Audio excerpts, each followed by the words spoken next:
Besides the cultural heritage of the Native Americans, the Great Egg Harbor area is rich in maritime history. Shipbuilding was a very important industry in early Atlantic County and along the Great Egg Harbor River, the Mullica River, and many of the larger streams in the area.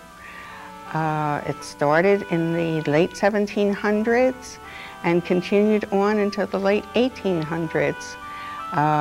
Many large ships and small ships were built along these waterways, and the major shipyards were along the area of Mays Landing, the Great Egg Harbor River of English Creek, Patcon Creek, Absecon Creek, and the Mullica River.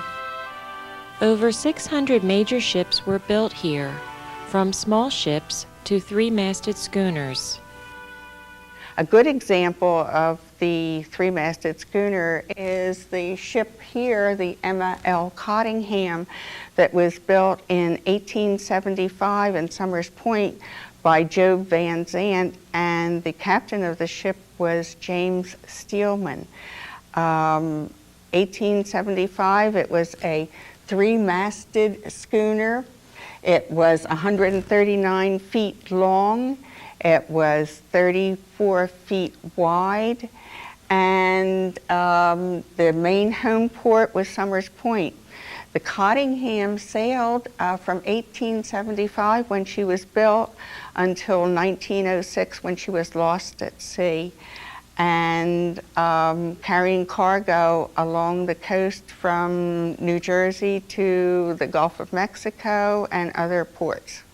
Tonnage on that ship in total, below deck and on deck, was 522 tons, so it carried very large loads. In fact, the more they could load on these ships, the happier they were, because the more money they would make at the end of their voyage, sometimes to the point of overloading the ships and maybe the deck only being maybe a foot or two out of the water.